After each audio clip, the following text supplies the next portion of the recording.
शाबाश बहू शाबाश। क्या हुआ मम्मी जी? क्या हुआ? अरे तुझे नहीं पता ऐसी कढ़ी बनती है क्या? अरे 1 महीने हो गया तेरी शादी को, तेरी माँ बाप ने तुझे कुछ सिखाया भी है या नहीं? अरे इतना टाइम हो गया तुझे इस घर में, तुझे घर वालों के पसंद नापसंद के बारे में कुछ पता भी है या नहीं? ना तो ये कढ़ी आलिया खाएगी और ना ही मनीष खाएगा बिना पकौड़े की कढ़ी। मम्मी जी आप ना गुस्सा मत करिए, मैं भी पकौड़ियाँ बना के कढ़ी में डाल देती हूँ। और ना हमारे घर पे ऐसी ही कढ़ी बनाते थे, इसलिए मुझे ऐसी ही बनानी आती है। अरे हाँ हाँ, माँ बाप कुछ सिखाएंगे तभी तो आएगा ना। सत्यानाश कर दिया सारा कढ़ी का। अब मेरी बात सुन, अभी प्याज के पकौड़े बना के डाल उसमें, और एक भी प्याज जलना नहीं चाहिए। ठीक है मम्मी जी। मम्मी। अरे बेटा आ गई तू? ये ले मेरी बेटी भी आ गई और अभी तक तेरे पकौड़े नहीं बने। अब क्या खाएगी मेरी बेटी? अरे मम्मी आप क्यों इतना गुस्सा कर रहे हो? आओ हम लोग बैठ के बात करते हैं।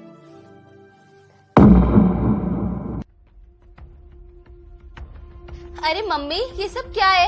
आप जब देखो तब ना भाभी के ऊपर इतना चिल्लाते रहते हो। अरे अपने स्वभाव में ना थोड़ी सी नरमाई लेकर आओ आप यही बात भाभी को प्यार से और दुलार से भी तो समझा सकते थे ना।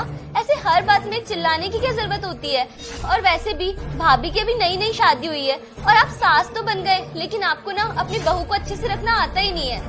और मम्मी मेरे आने के बाद भी आप भाभी को डांटे ही जा रहे हो, ऐसे उन्हें अच्छा थोड़ा लग रहा होगा। अरे तो क्या हो गया? क्या दिक्कत हो गई इसमें? कौन सा पहाड़ टूट पड़ा? एक बात बता मुझे, आज मैं बहू को तेरे सामने डांट दी तो तुझे भी तो बहू के सामने डांट देती हूँ। अरे मम्मी मेरी बात अलग है, मैं आपकी बेटी हूँ और वो ना आपकी बहू है। आप मुझे डांट सकते हो, आप मुझे कितना भी डांटोगे ना मैं 2 दिन में वो बात भूल जाऊंगी, लेकिन वो नहीं भूलेंगी। अगर उनको कोई बात बुरी लग गई या उन्होंने गांठ बांध ली ना किसी बात की, तो जिंदगी भर वो आपकी कदर नहीं करेगी। और मम्मी क्या प्रॉब्लम हो गई थी कढ़ी में? अच्छी भली तो कढ़ी बनी थी, केवल पकौड़ी की तो कमी थी। अब भाभी को नहीं पता तो उन्होंने नहीं डाली पकौड़ी। आप उन्हें प्यार से बोलते तो वो बना देती ना, ऐसे चिल्लाने की क्या जरूरत थी आपको? और मम्मी रही बात मेरी, मैं कौन सा अभी आके 5 मिनट में जाने वाली थी? अरे मैं तो रात तक यहीं पे हूँ, तो मैं बनवा देती भाभी के साथ पकौड़ी, या फिर आप उन्हें बता देते। हर बात पे से चिल्लाना ना मम्मी अच्छा नहीं होता। चुप कर तू, जब से आई है तब से भाभी का ही पक्ष लिए जा रही है। अरे क्या अच्छी खासी कढ़ी बनी थी, खाक कढ़ी बनाई थी उसने। मेरी कढ़ी बनाई तो तुम लोग मजे से खाते थे, इसकी बनाई हुई कढ़ी कौन ही खाएगा? मैं तो बिल्कुल नहीं खाऊंगी। और सुन, तुम दोनों को भी मैं नहीं खाने दूंगी। और एक बात बता मुझे, तू अपने ससुराल में तो काम करती है दिन भर, और यहाँ भी तू अपनी भाभी की मदद करवाने के लिए आती है। कोई जरूरत नहीं है उसका हाथ बटाने की। अच्छा ठीक है मम्मी, नहीं ले रही मैं भाभी का पक्ष, लेकिन एक बात सोचो आप, अभी तक तो भाभी ने आपको कुछ भी नहीं बोला, लेकिन किसी दिन अगर उन्होंने आपको पलट के जवाब दे दिया ना, तो क्या इज्जत रह जाएगी आपकी? और मम्मी आपको पता है आजकल की लड़कियां ना ये घर के कामों में इतना इन्वॉल्व नहीं रहती। उन लोगों को पढ़ाई से मतलब होता है, जब तक उनकी पढ़ाई पूरी नहीं होती ना ये सब काम उनके लिए मैटर नहीं करते। और आपकी उम्र ना मम्मी 50 साल है, भाभी अभी केवल 25 साल की है, तो अब जब देखो तब भाभी की तुलना अपने आप से क्यों करते रहते हो? अरे आपको तो इतना सारा एक्सपीरियंस है, कितने सालों का एक्सपीरियंस है आपको। भाभी वो तो अभी 1 महीने पहले आई है, धीरे धीरे सीख जाएगी मम्मी सब कुछ। मम्मी मेरी शादी से पहले जैसे आप मुझे प्यार से सारी चीजें बनाना सिखाते थे और बाकी के सारे काम सिखाते थे ना, वैसे ही आप भाभी को रखो अब घर में, क्योंकि अब वो इस घर की बेटी है। आपके बुढ़ापे में वही आपका साथ देगी, आपकी बेटी नहीं आने वाली अब।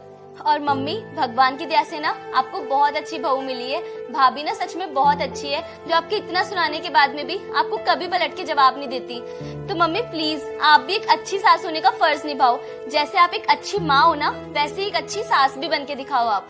हाँ बेटा तू सही कह रही है, बहू भी तो बेटी जैसी ही होती है।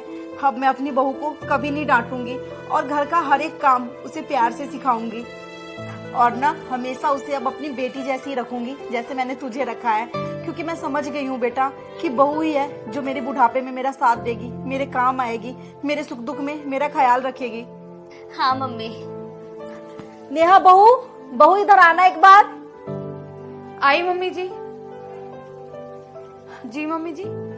बहू मुझे ना माफ कर देना, मैं जानती हूँ मैंने तेरे साथ बहुत ही ज्यादा अत्याचार किया है, जो कि मुझे नहीं करना चाहिए था।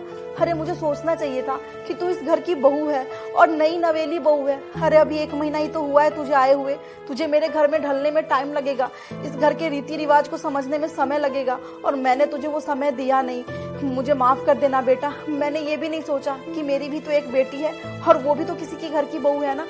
आज से ना तुझे अगर कोई काम ना आए या कुछ भी समझ में ना आए तो तू मुझसे पूछ लेना, मैं तुझे हर कुछ समझा दूंगी, वो भी प्यार से। और हाँ बहू, तेरी कढ़ी ना अच्छी बनी थी। दोस्तों, अगर आपने मेरे चैनल को सब्सक्राइब नहीं किया तो जल्दी से कर लो ताकि आपको ऐसी अमेजिंग वीडियो मिलती रहे।